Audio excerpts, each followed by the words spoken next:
Assalomu alaykum hammaga. Siz sizlar charchamayapsizlarmi? Hozir Qahramonga, Miyatina ustaxonaga ukalarim oldiga keldim.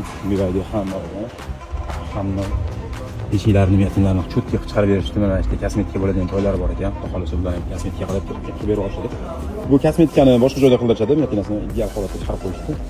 Hamma tugatib, endi chempionga o'tayotgan ekan. Chempionni ko'rasizlar. Kraska ko'chgan joylari yo'q, faqat chuqur qotdi bo'lib cho'zilib Miyatina o'qigan. Xudo xolasa buni ideal holatga chiqarib berishadi. Xo'p, mana bu Gentrani krilosi almashar ekan. Nima deydi, ichlari polni hammasi singan ekan. Bu almashadi. Hop, eshigini Miyatina qilishayotgan ekan ichkarida. Orqa eshigida ham Miyatina bor ekan. Yaxshigina to'g'ri Miyatinasi bor. Kraska ko'chgan joyi kosmetika bo'ladi. Qolgan joylarini cho'tkaga polirovka qilib, hamma narsasini ideal holatga keltirib berishadi. Mana shu kalinkasini o'ziga bron urib, ideal holatga keltirib beriladi. Kimga shunaqa xizmatlar kerak bo'lsa aloqaga chiqaverasizlar. Avvalambor hech kim kerak bo'lmasa, mabodo kerak bo'lib qolsa, nomer qoldiraman, aloqaga chiqib, telefonlashib, ishlarni qilib qo'yaverasizlar. Hammaga rahmat.